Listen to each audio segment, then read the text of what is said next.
welcome to the Gauntlet Podcast. This is the Gauntlet's bi-monthly podcast covering games that we played on the Gauntlet and also talking with one of our community members.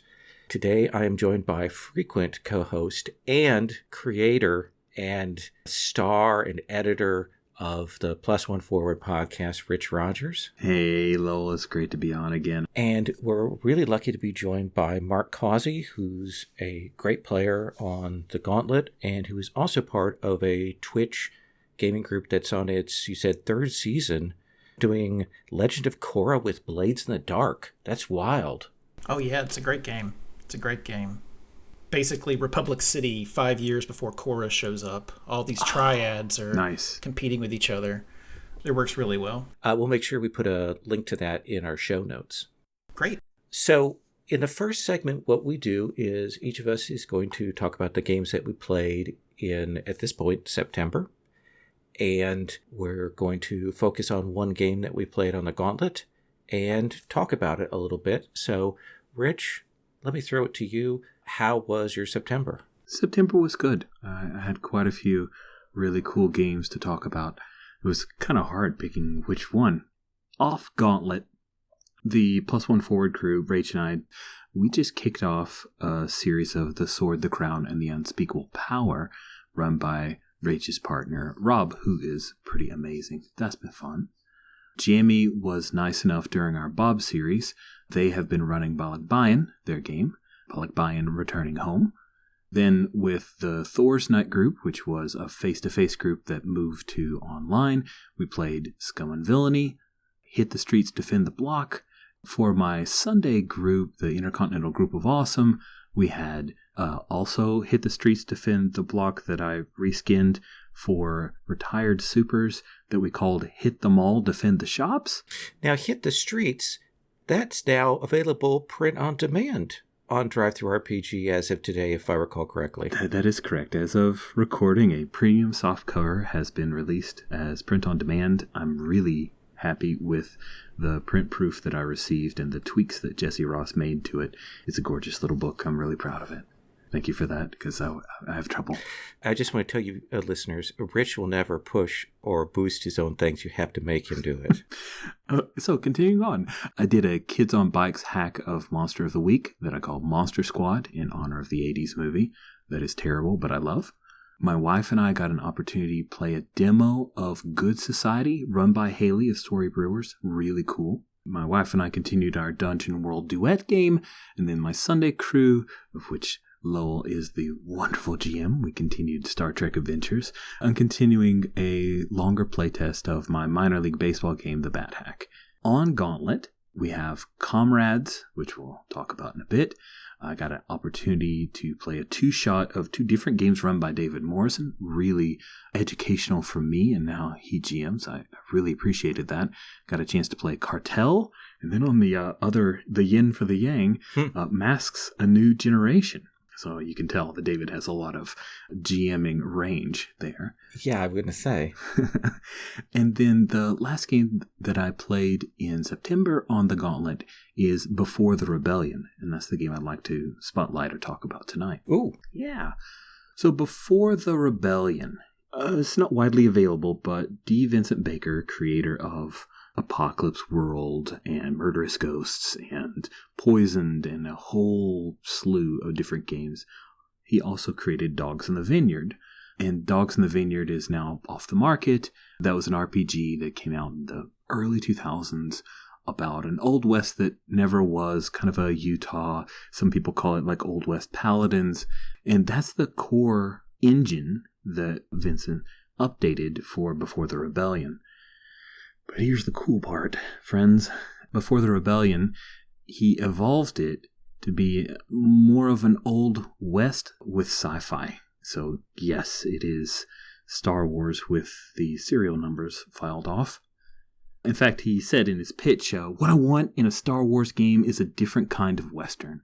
I want the kind where you've got the Bandit King's brother in your dinky jail, and you're an over-the-hill Jedi, a drunk, a folk singer, and a crotchety old ex-stormtrooper deserter with a scattergun.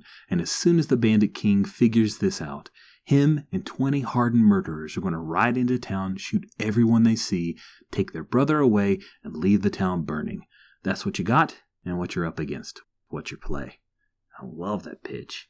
So much that I asked Vincent if I could run it, because Vince has been a little cagey about publicly talking about it. He even said in the Patreon post, keep this under your hat. But I did check in with him, and he was okay for me to run it, and I hope he's okay for me talking about it. If not, sorry, Vincent.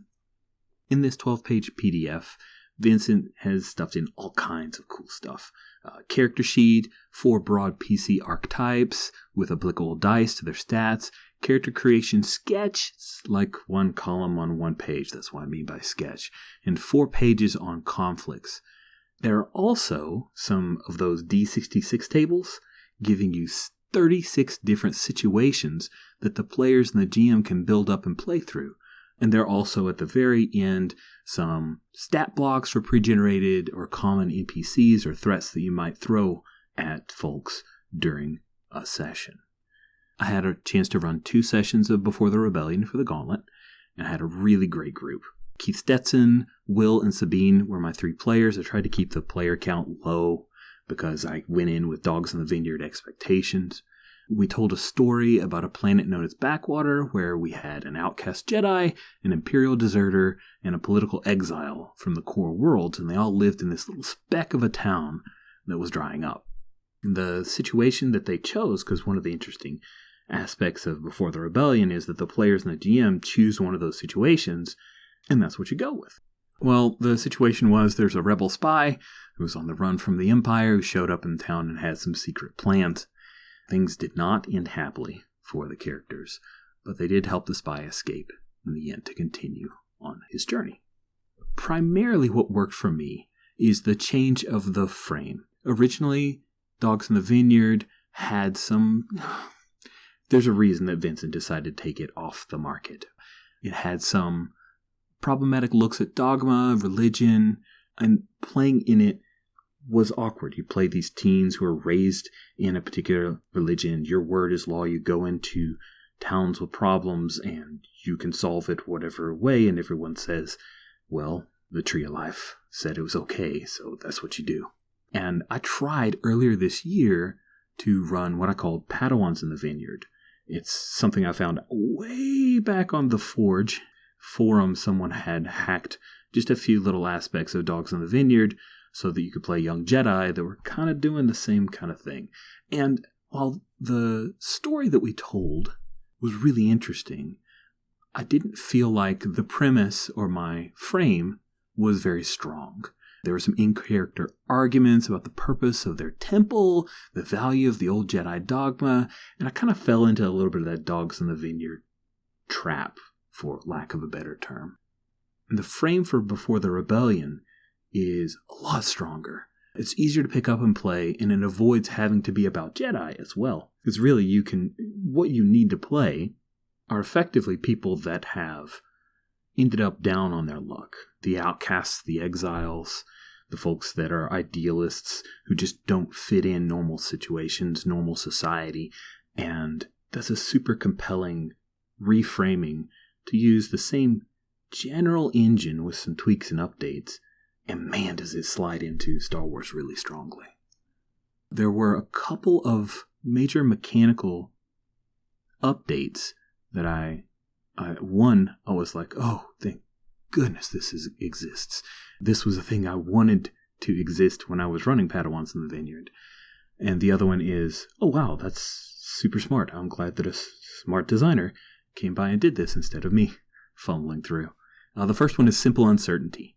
So in Dogs in the Vineyard, and also in Before the Rebellion, the primary conflict system is that you gather big pools of dice, you roll them, the GM rolls theirs, it's all out in the open, and you go through a series of turns, and you're pushing forward some of those dice that you have, and I'll talk a little bit more about those conflicts. It's intricate, it's involved, it's a good way to simulate or emulate or dramatize a series of actions within a conflict, but it can take a while. And the general problem that I had in Padawans in the Vineyard is that it was like, man, I just want to resolve this quickly. Well, simple uncertainty is a thing added to Before the Rebellion, where you just, as a GM, say, hey, do we think this is a thing where we want to resolve it quickly? Like, is it this or that? It's almost like a fortune roll in a way, but there's still a conflict of dice. Simple single roll. You grab some dice, I grab some dice. There are some mechanics behind it that make sense and apply to your character. Roll it, resolve it. Quick, easily done. Really enjoyed that. That was that nice middle space of conflict where when you had the big conflict, it felt like it was worthy of all the dice and all the work, but you still had some way to keep it from always being in free play. And then the other one is revised helping rules, because in my previous plays, Dogs in the Vineyard, more than one PC in a single conflict could easily overpower NPCs, and the helping rules scaled back what the secondary, tertiary, other player characters helping out, what kind of dice they could contribute to the conflict, made it really fast and easy. The last thing that worked for me is Fallout. So as I talked about before, in a conflict, you call out the stakes ahead of time, you roll a bunch of dice, and you're pushing them back and forth. And based on the number of dice it takes for you to meet when someone does an quote-unquote attack, you can sometimes end up with dice that are 3 or more to meet that total, and that's Fallout. And then based on what you were doing, whether it was just talking or actually in a fight or blasters were out, that Fallout will change in the scale. So you resolve the conflict, the stakes are taken care of, and then after that, that's when Fallout happens. And the Fallout is you roll some dice based off the scale of the conflict that you had, and the results can be something like experience, and it allows you to increase your qualities of your dice, but it also can lead to more long-term repercussions. You can end up with problematic traits.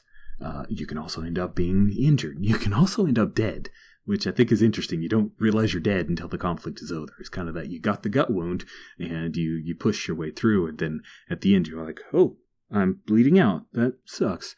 But in our game, we had a death trooper who I named the number 10, 10, Ebris. So Tenebris, because I'm a dork, so I named him Tenebris.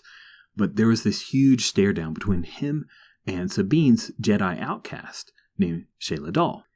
They had a conflict, and what was really cool is that when he took some fallout, we end the conflict, he tried to browbeat her into doing something, she wouldn't budge. We roll for his fallout. He ends up with a D4, which is really not great, higher dice are better, trait. That D4 trait was called Troubled Conscience. He bullied somebody who wouldn't fight back like he expected, and now he's come to question his place in the Empire. And I just can't think of any mechanically introduced result like that for what was a minor NPC in a game I've played all year long. And that just kind of blew our minds. All of a sudden, we tilted this game from, that was just this Death Trooper. Those are the guys in black that you see in The Mandalorian. Super scary. They can actually shoot straight. Death Trooper shows up. Cool name. Now we're like, what's his story? What happens after this? You know, he goes and gets back on his Imperial ship, and he's got that gnawing confusion about his place now. I love that. And I don't think I've run a Star Wars game this year that did that for me. The things that I'm a little less sure about are what you would expect. This is a 12-page PDF. It's still in development. Vincent is very clear. The main reason, from what he said on the Patreon post, to don't share this around is it isn't done. It needs editing. At times, Keith Stetson, who's played a lot of dogs, and I would have to go back to Dogs in the Vineyard to try to understand some of the underpinning or assumptions that were going on. And that didn't always help because there were updates to Before the Rebellion. So there were bits where it was like a little rough around the edges. And Vince is very clear about that. But that's it. That's really the things that I'm less sure about. Before you go on, I have a question. Yeah. I want to open it to Mark first and see, do you have any questions or thoughts on this, Mark? Well, I know that back when I tried playing Dogs in the Vineyard, the thing that got to me was I gave the people in the town a sin of something that I personally believed in. But I wasn't thinking about it. It just seemed like, oh, okay, I'll go with women's rights, women being in control, which was not part of the program. And as soon as somebody started attacking that, I was like, getting attacked personally. Mm. I've never been a person that can read an entire gaming book. So I probably could have read some part that told me not to do that. But I'm glad that there's an evolution to it. Because I always loved having my 2D8 glasses. You know, your pair of glasses is such an important trait that, you know, you get to roll better. And a D4 giant gun or whatever. Yeah, you've got a giant gun, but it's a piece of shit.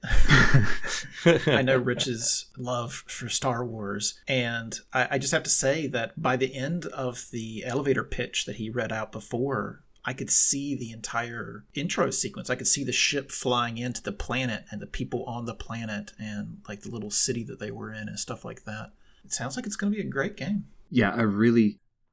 Like every time there's a post from Vincent's Patreon, I'm like, is this more BTR? Because it's been July. And it's like, oh, it's Under Hollow Hills. Oh, man. Oh, it's like giant size. Oh, man, come on. He's got so much in the hopper, right? He's such a creative guy that I hope to goodness that he comes back and finishes this thing up. Because my takeaway is that I'm always on a look for an RPG that tells Star Wars stories, and this one's on my short list. I'm definitely going to be running it in 2021. But Lowell, did you have any questions? I did have a question.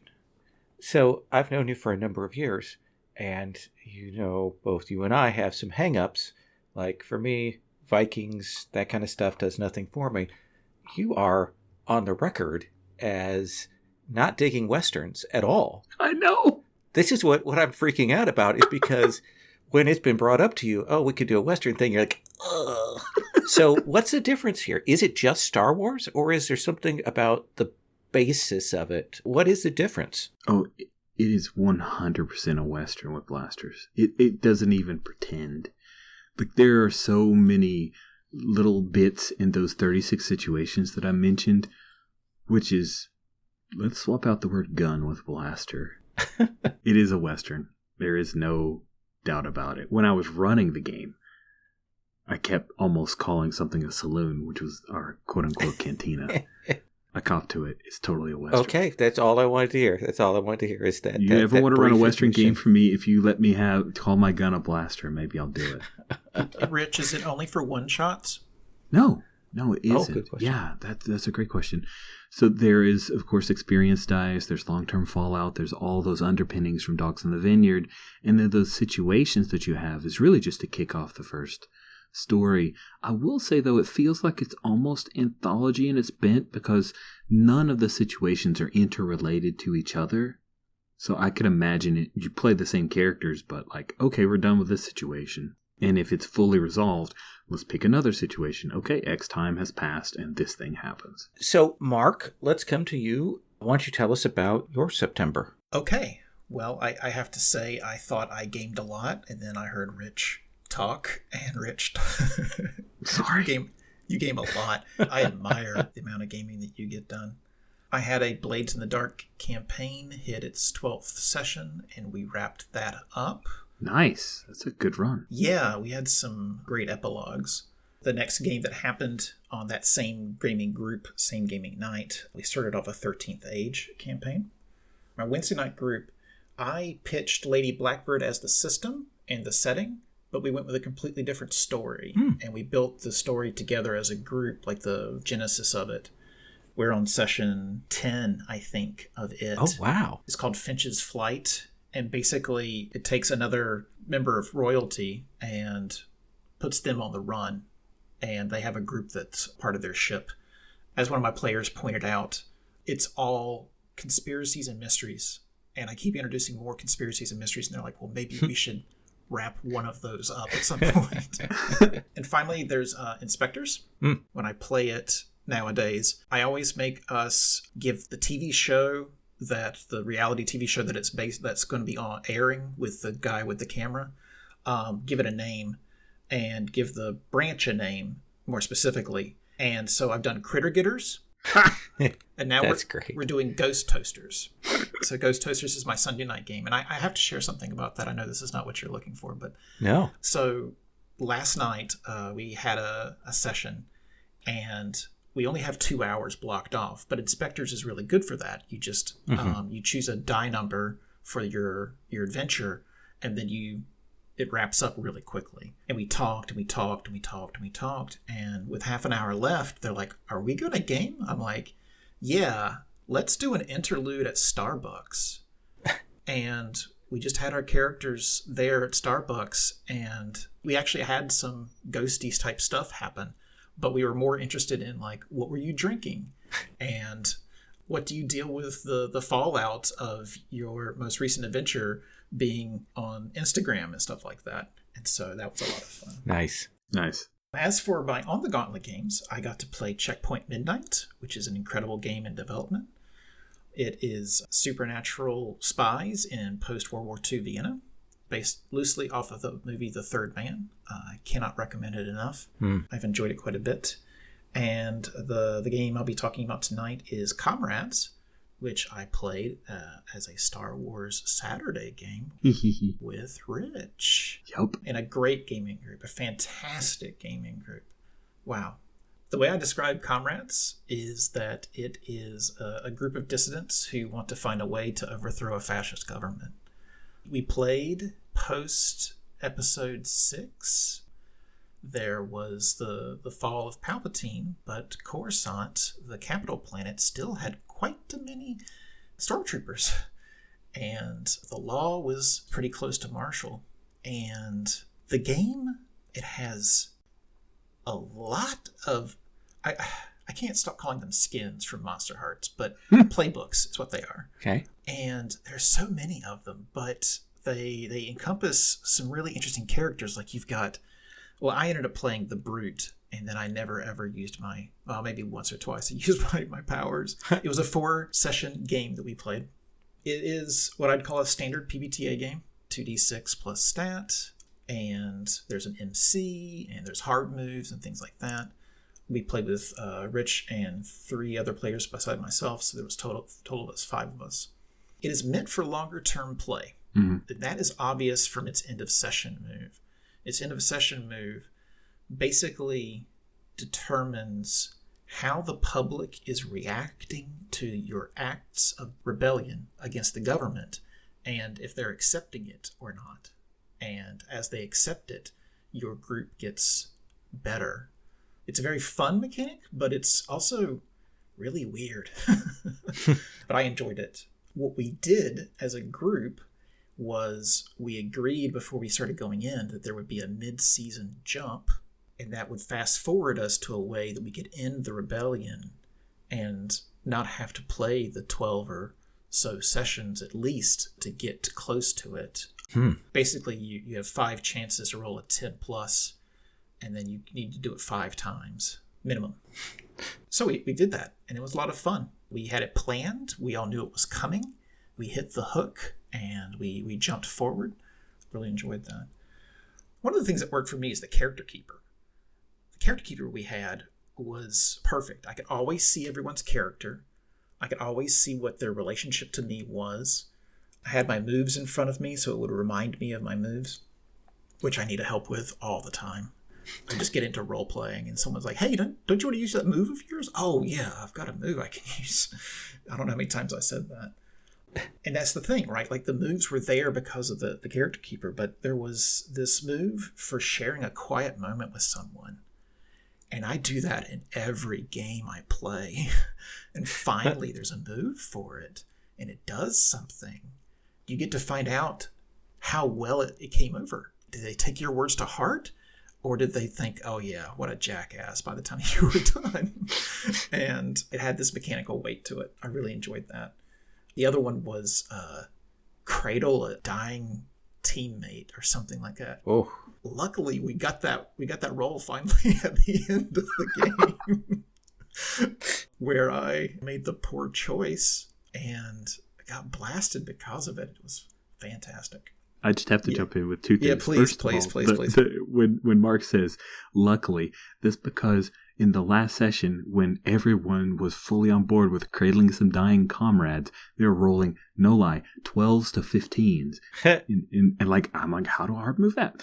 And Mark says, I made the poor choice. Mark's character offered a choice to some Imperials in an ATST, like, you have a choice to do something right here, and then he got shot in the chest. That was totally his values, and I thought that was dramatically a 100% appropriate. Not a poor choice at all. It was literally the only chance I had to blast somebody in the chest because everybody else was rolling like gangbusters. That's true. I wrote down in my notes that everybody rolled well and I rolled poorly, which is what my dice fetishist brain believes is that always happens. But in this case, I didn't have to roll. I just had to be true to character and get shot in the chest. The most important thing for my enjoyment of this game was that because it was Star Wars, I did not have to think about the current political situation and current politics while I was gaming. And that turned out to be so beneficial. Oh, wow. It took me out of our real world and gave me a place where I could play this kind of game and take actions against a fascist government, but I didn't have to be in the real world thinking about it. I don't know. No, that's fair. It turned out to be the smartest way to play it. Let me ask you this. This is sort of for both of you, but for Mark, for your perception, what was important about the reskinning? Was it just a little bit of renaming, or were there substantive changes? Was it just kind of getting that shift? Well, one thing that ended up happening is that we all chose aliens. And so we got to juxtapose the privilege of humanity. We had that end up being one of the tenets of a fascist state. Oh, interesting. That humanity was more important than aliens.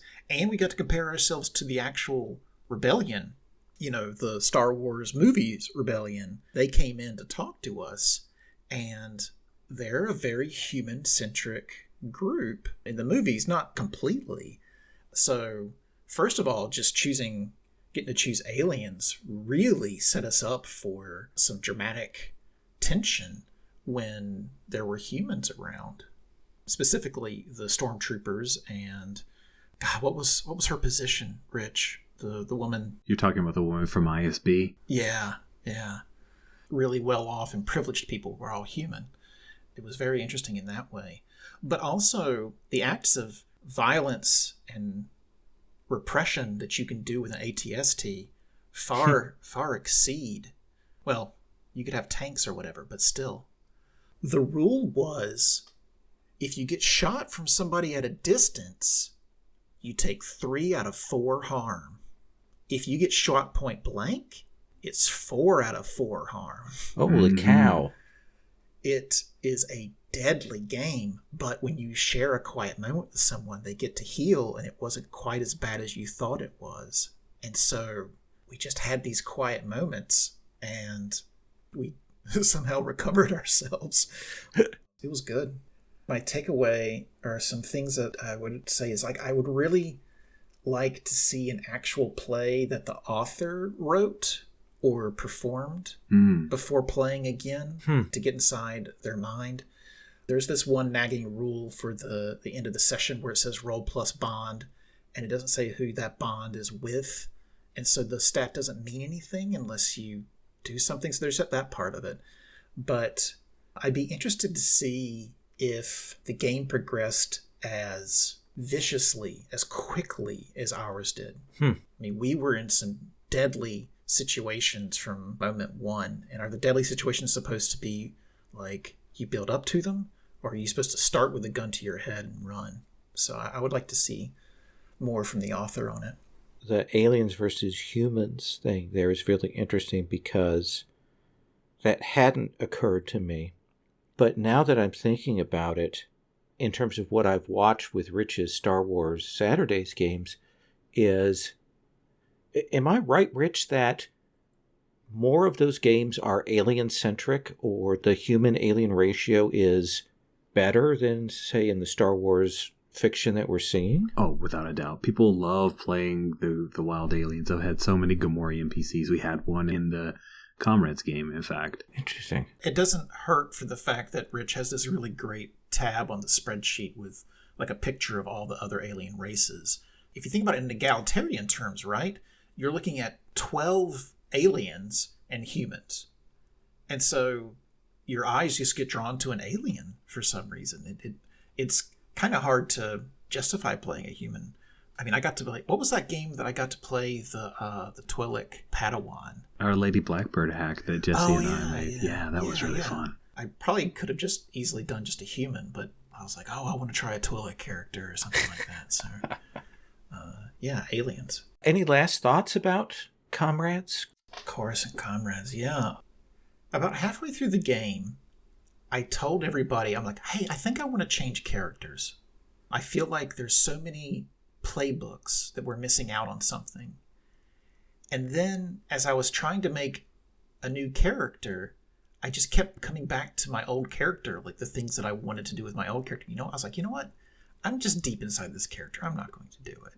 But everybody was on board with it because we were going to do the time jump. We could easily retire one character and bring another one forward. But it was deep enough by the end of session 2 that my thoughts about changing characters were washed away as I tried to create another one. Oh, neat. So let me talk about my September. Off Gauntlet, we did our Star Trek Adventures Express game, and I did a little bit of Hearts of Wulin. Mark mentioned 13th Age. We've been playing 13th Age for several years now. It's still my favorite of the sort of the D20 trad-ish games. So playing that with my face-to-face group that moved to online. And then on Gauntlet, played Apocalypse Keys and Jotunweird by Alan, his Dark Ages Monster Hunter Saxon Britain England game, which was great. And then Swords of the Serpentine, which is the forthcoming Gumshoe fantasy game that was in pre-order and is now out. Mike Fernandino ran that. And then my hack of Free from the Yoke to Rokugan/L5R that Sherry talked about in a previous episode. And then what I want to talk about is Karanduun, which is subtitled Make God Bleed.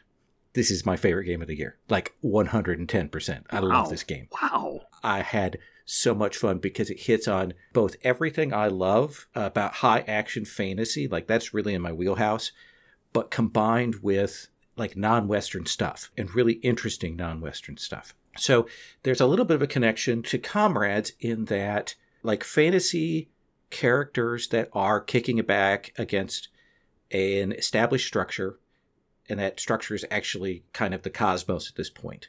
And I'll come back to what that means. So the pitch line for this is heroic fantasy Filipino RPG about struggling heroes against an oppressive dead universe. Basically, there's this unholy trinity of powerful evil figures that have killed the gods, kind of eaten and destroyed the world, and they've moved on to eat the rest of the creation, and you're left kind of in the dead kind of world, or the world that's left here. And the only unholy trinity has left these powerful figures and nations that are kind of their instruments of suppression and control and consumption. So like where we were was this city that's, say, the size of Malaysia that goes on and on and on, and it has a real kind of gritty feel to it. And there's all kinds of interesting things with the setting there. It's wild, high fantasy that can be that kind of borderline of, okay, maybe there are guns or maybe not. Maybe there's fantasy, but there's neon and that kind of real weirdness to it.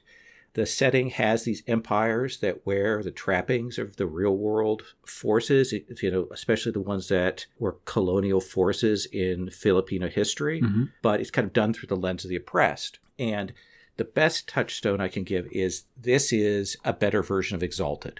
So you've got potent heroes who are pushing back against really powerful established forces, and you get to do wild, crazy stunting. But in this game, as opposed to Exalted, you really start at a fairly low level. You start on the ground, at the neighborhood level. You have some special powers, but like the backgrounds and the campaign ideas you're supposed to start with are very much, okay, we're fixing our village, or we're going out to hunt some monsters that are out threatening some people, or we're kicking out drug dealers. But that quickly escalates. It's a great setting. Tons of cool monsters. There's lots of rich cultural details and high energy fun. So the author is Joaquin Saavedra, and they very much just throw the information in there. They're not stopping taking time to go, okay, for you Westerners, here's what all of this means. You're having to kind of work and get the context, and I think it's richer for that. There's lots of details in the character books. There's lots of details in the setting descriptions and the powers. It's a game that the feel of it comes together from all of that materials being read. I love the playbooks that they have. They're called Tungkillen, which is, I think what Maria said is it's sort of like a calling. They're super distinct. They're really interesting lines of powers that they have. There's almost like too much detail for me to explain, but let me just say that the playbooks, there are like 10 of them. They're all very cool. They have great illustrations for them. They all feel very, very different. Combine that with a super simple resolution system. You have acts, which are the equivalent of moves, that have a difficulty, usually depending on the toughness of the foe you're facing or just the challenge of the task. And that's the number of successes that you need to get a partial success result, like a mixed success in PBTA. So if the difficulty is 3, you get 3 successes, that's a partial. If you get more than that, it's a full success. And we have different kinds of moves. The acts themselves are presented very much like PBTA moves with that.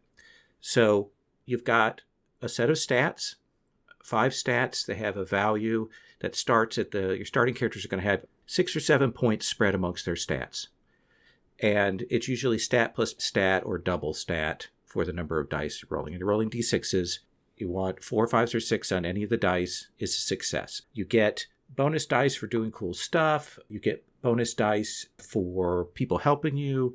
There's a resource for sort of gathering special power that can give you extra dice that goes into a kind of a favor pool. It's a very simple system because you've got one type of die. It's really easy to read whether you get the successes and then compare them because the numbers aren't that large. And I enjoyed that. You still get to roll a fistful of dice, but it's a super easy read and you're able to move on to interpretation after. Whereas if you had something like a wild die or other extra mechanics thrown on there would be that sort of pause before you move to the next step. This is a game that makes it very easy to go from, I want to do this, to let's resolve it, which I really like. As I say, it's got the feel of Exalted. It's got the aesthetic of something like Kill 10,000 Demons. It's got great art. It's really, really good. So those are the things I like. And this sounds like a little scattered, but it's almost because I'm not certain exactly why I love it so much. There's just so much cool stuff. The cover is cool. The art is cool. It's on. But let me talk about a few things that I'm less sure about here. The initial adventure in the book that they present at the end after all this kind of rules text and background text and character picks is something that would be really great if you did a one-shot at a con game with pre-gens, because it's a riff on the Raid Redemption. Essentially, your characters are going into the dead husk body of a god and going up the floors to beat the supernatural drug dealer at the top. But to actually do that setting and do the adventure that's presented in there with created characters, I think is a lot of work. And I think kind of wouldn't be worth it. And let's say that you did want to run it with created characters as it's written. That particular adventure is very combat heavy. So if you're a player who's used to more social engagement or more alternate approaches to things like we had at the table, it requires a lot of tweaking by the GM. So just be aware if you're going to run it that the adventure at the back requires some real work to make it like less a dungeon crawl. Most of the mechanical issues that I had with the game have been fixed. The author has been consistently revising the rules. In fact, when we first started playing, we were playing from 1 edition, and between session 2 and 3, the author put out a new version that seriously fixed almost all of the problems that I had. It clarified things, it cleaned things up, it reorganized things, it changed the terminology in places to make it more consistent. It's still got a lot of pieces to it and still requires a lot of work, but it's a strong game. A couple of episodes ago, I talked about Vaesen, Nordic horror role-playing, which I loved because it was run by someone very familiar with that cultural context. And it was very, very interesting in that. This game is exciting to me. It's really interesting, but I also recognize that I am super white and Western, and I know that there are things that I'm missing. when we're playing it. I lacked that cultural context. I did a good deal of reading and research. Like when I played iHunt, I had done that research because I wanted to bring in Filipino and Malaysian mythology into the game. And I had read some books on this and so on. And those helped. And Jammy's background helped when they and I had talked before. And Maria was in the game. And she was super good about giving pointers and suggestions about the cultural context without making me feel dumb at all, just kind of adding to what we did. But it's still a lot of cultural baggage. And I think if you're going to go into this, that I think you have to have a willingness to do some background reading. Like you do want to do that legwork because it will so enrich the game that you're going to play. And I think that can be a challenge for people because actually finding this stuff on anything but right now wiki spaces or a few other source books, it's actually tough to find this. So it requires a little bit of legwork. That being said, if you just go from the basics and run from the playbooks and run from their implications, I think it's dynamite. I think it's got a great system, really fun, cool stuff to it. What guidance on cultural sensitivity were you given in the book? In the book doesn't do all that much to provide that sensitivity in the sense that it's coming itself from that cultural context. The writer and the playtesters are all from that. And in fact, they're kind of putting that in your lap to read and play with those things. It is a game that intends itself to be super post-colonial, and it says that in every respect. But there isn't that much in terms of going, if you're a Westerner playing this, here's what you need to know. That's a really good point. You mentioned at the outset that the game started very a small stakes neighborhood level and then quickly escalates. Does it escalate kind of like in Big Trouble in Little China where you got a trucker who ends up in the middle of this giant god war? Or does it escalate based off of what the players were trying to do and that just unveils the crazy high-level things that are going on? The assumption for the game is that the players know that they are part of something strange, that they have been gifted some powers, but it's very modest at that point. They know that they have to become these warriors to fight against these things, but they start out very small.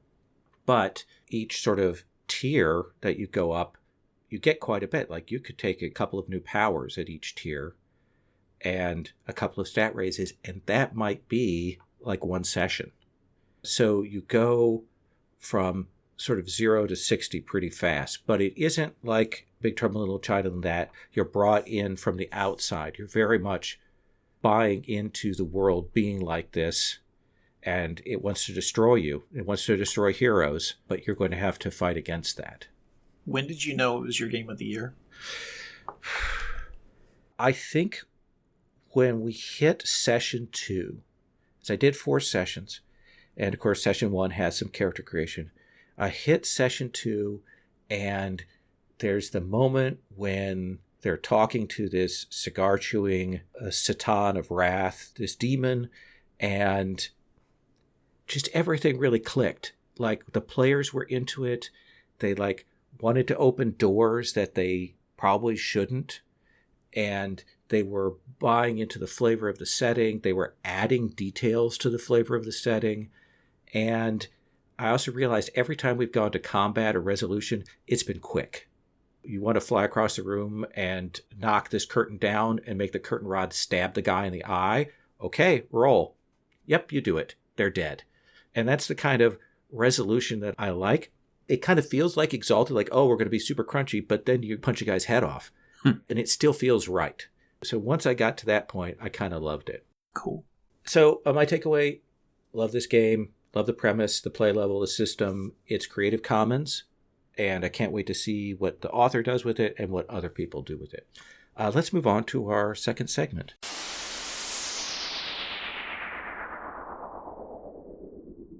Hi listeners, Jason from Gauntlet Publishing here. I want to tell you about a couple of new things we have for you this month. The first is Nephews and Peril, a major expansion for Brindlewood Bay, the game of cozy murder mysteries and supernatural horror.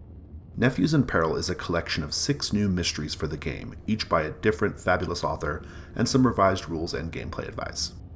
It can be found in the $6 plus Gauntlet Patreon feed until October 15th, and then Drive-Thru RPG after that. The next thing I want to tell you about is Codex Home, the first issue in Volume 5 of the magazine. Codex Home features new material for Trophy Gold and Brindlewood Bay, plus the all-new game Back Again from the Broken Land, which is about fantasy heroes recounting stories as they return home from a calamitous war against a Dark Lord, all while evading the remnants of that Dark Lord's army. It's a fantastic Powered by the Apocalypse game, and we're delighted to share it with you later in October. Remember, your contributions to the Gauntlet Patreon help support everything we do in the community, including this very podcast. As always, thanks so much for your support. So for our second segment, we put our guest on the spot, and we ask them about something they want to talk about, whether it's a project they're working on, a game they're involved with, a gaming topic, whatever. Mark, what would you like us to talk about, or what do you want to tell us about? So, a while back, I couldn't tell you because COVID has destroyed my sense of time, but a while back, I played a Gauntlet Monster Hearts 5-session game with, I've only seen it written, Epistolary Richard. Uh-huh. And he had a romance mechanic in the game. He added 2 little things. He bolted on 2 little things. One was basically, what are you looking for in a partner? Oh. And the other one was a taboo. And the taboo was something that your character thought they would never do to be happy with a partner. Like you might put down I will never lie to my partner, or I won't cheat to get a new partner or something like that. And it's not something that's like a line or a veil. It's something that you want to be pushed on. Like you want to see that potential content in the game where they have to make that tough choice. And all that brings me to is I've recently become enamored with dating / relationship / romance moves and mechanics in role-playing games. And it makes me want to make a game that it's more of a focus in. I've played some games that do have mechanics like this. I've played Hot Guys Making Out, the Sherlock Holmes edition. I've played the seduction game in King is Dead. You were speaking about the Haley from the Story Brewers before. I've played the fictional memoirs of Harriet Wilson and her sisters, also a Gauntlet game that I got to play. So 2 out of 3 of those was Gauntlet games. But I know there are plenty of other games. Our Mundane Supernatural Life, and Then They Met, which came out of Codex Love 2, Star-Crossed. I think it's 187 Days. That one's about the only 2 people in the world that can see the future, and they have a relationship that lasts 187 days, and they both disagree on how it ends. And then there's the Romance Trilogy by Emily Care Boss as well. I just think it's an untapped or undertapped aspect of gaming. I've got a lot of violence in games before. I have plenty of that to rely on. I have tender platonic relationships, but I found that until someone put a mechanic in Monster Hearts for who I wanted to date, I never wanted to date. Just like in Apocalypse World and Monster Hearts, until I had a sex move, I didn't want to bring sex into the game. And the neat thing about that particular rule was I never had to worry about, is my character actually falling in love with or wanting to date this person? It was right there on the line. Mm-hmm. If they did what I said that they needed to do, then boom, I knew I was attracted to them. So it preloaded some character description in your head, and you knew that it was either happening or it definitely wasn't happening. And I would love to make a game. I love paranormal romance, some slutty, shitty paranormal romance books. Right. And I'd love to play a game like that where it's the world of darkness, but we don't care about like politics. We just care about the will they, won't they relationship that's going on with the 2 main characters. And that's what I've got going on in my head, like what I want to do. So I've got some movies written down that I want to see and some games I want to play. Have you played Pasiones? I have not got to play Pasiones. Pasiones I think runs like in a tangent to what you're talking about.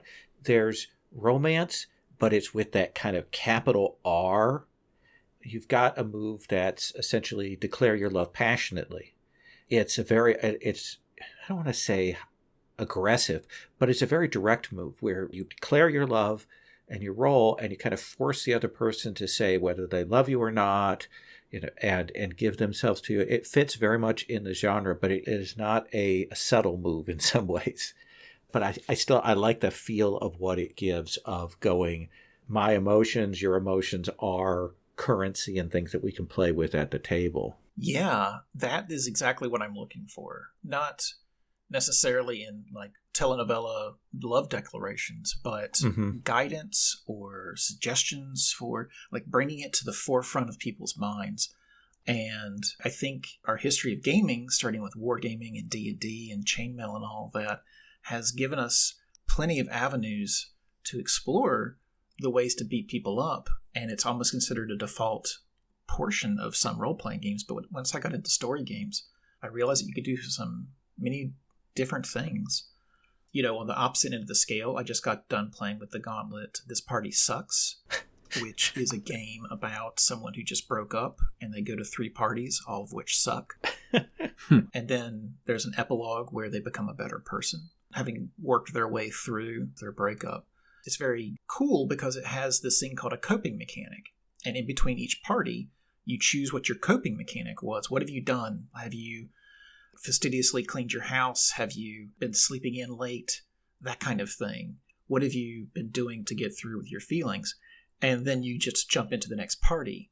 So I say all of that because I feel like it could be just that easy to say, how's your love life going? And you just choose from a drop down and you're like, oh, okay, that's what's going on right now. And people do really well, I think, with just subtle 1 or 2 word prompts to move forward with. Or something like starting out your characters with a love triangle.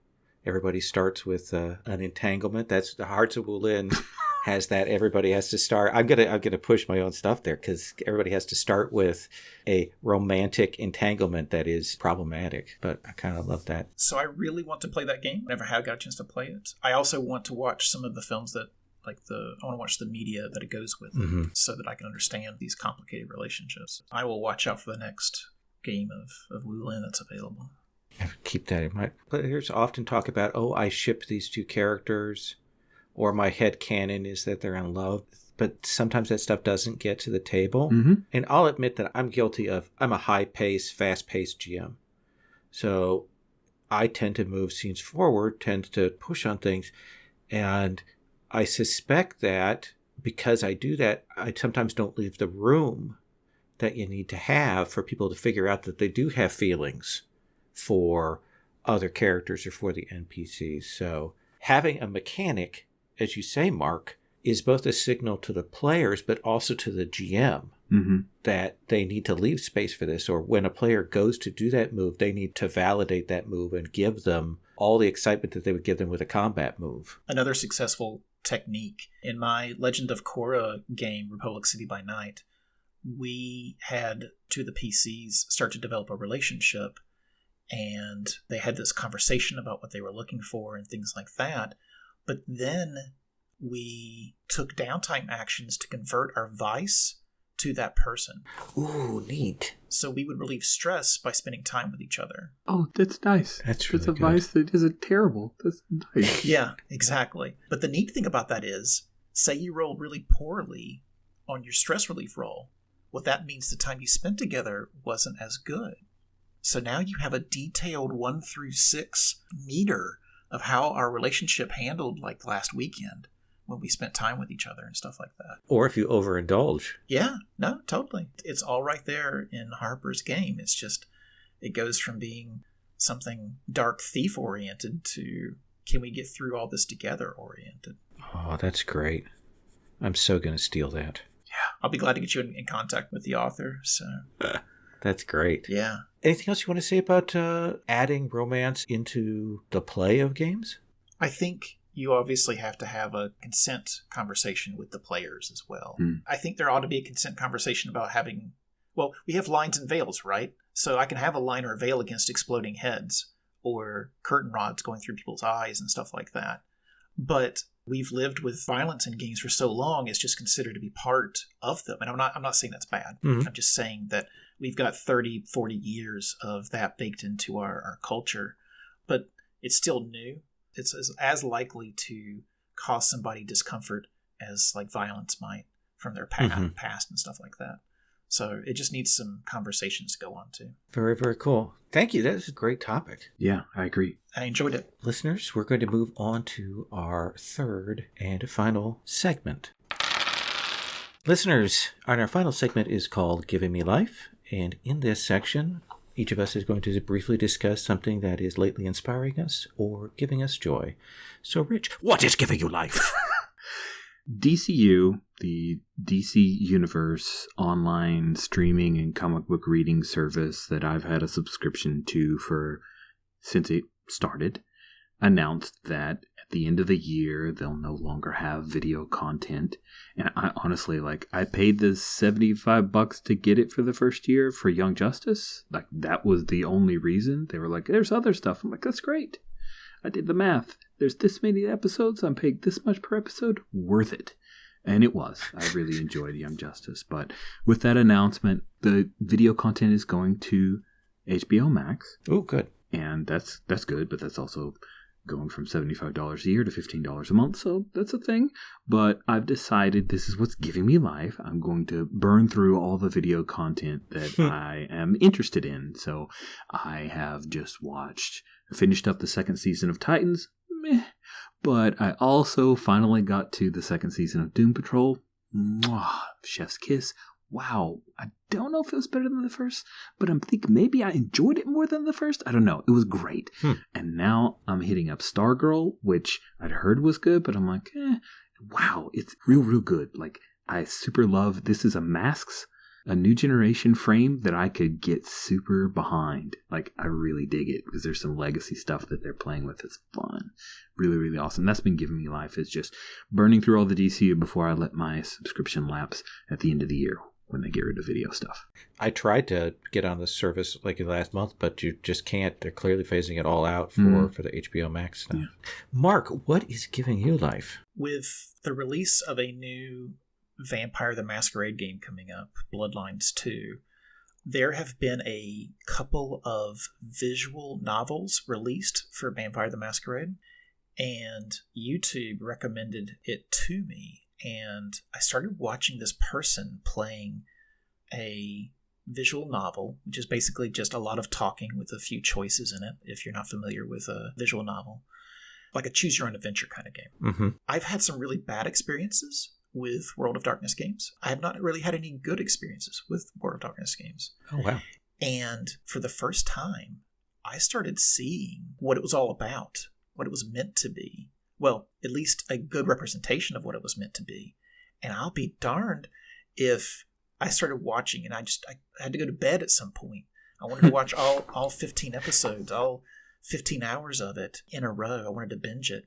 And so I asked one of the players in one of my gaming groups who's very familiar with it. I'm like, hey, I'm really on board with this now. Could we play this? I want to try it out. I never thought I'd be into a vampire game, but they just released the second visual novel, and I'm looking forward to that too. That's awesome. Very cool. So my pick for what's giving me life is I have been taking the audio from our Star Trek Adventures Express game that we've been playing and editing that into about 1 hour chunks with the idea of perhaps putting that up as a series on Pocket Size Play. I'd like for the Gauntlet to get back to putting more of that sort of AP in that feed up. It has been really fun doing that editing because I get more appreciation for all the work that Rich does. Oh, thanks. I will say this, and I know Bethany Harvey is having something of the same experience editing their episodes of Thirsty Sword Lesbians. Editing your own work is eye-opening to all of your tics, and it is a really good way to get discipline, to get better at eliminating your ums, at finding the phrasing that you're using all the time, because when you're having to stop and edit all that out in multiple episodes, it makes you acutely aware of it. And I think I've been better about my hesitations and stutterings and ums and ahs since I've started doing that, and I'm really enjoying that. I'm aware of my own voice in a very different way. So that's really giving me life. Listeners, that is our show. Mark, thank you for coming on and talking with us today. It's been a pleasure. Rich, thank you for coming in and co-hosting again. It's always a pleasure to have you on. Always great to talk to you, Lowell. The Gauntlet Podcast is a production of The Gauntlet. We have a Patreon that supports this podcast, as well as our entire network of podcasts, including Plus One Forward, which is our Power by the Apocalypse podcast that Rich and Rach manage. And you can find that on Patreon Gauntlet. You can hunt for that. We have a website that has all the information on the Gauntlet and the Gauntlet gaming calendar. You can find that at gauntlet-rpg.com. If you need to get a hold of us, you can reach us on Twitter at GauntletRPG. Supporting our Patreon will get you, at a certain level, access to Codex, which is the Gauntlet Publishing's magazine full of all kinds of TTRPG goodness. And then we also have a level that gets you special RSVP access to our Gauntlet calendar. If you've enjoyed this podcast, please rate, comment, subscribe. That really does help us get visibility on the various podcasters. Plus, every once in a while we see those comments and it's really cool to read them. So help our ego. Thank you so much, listeners, and that is all.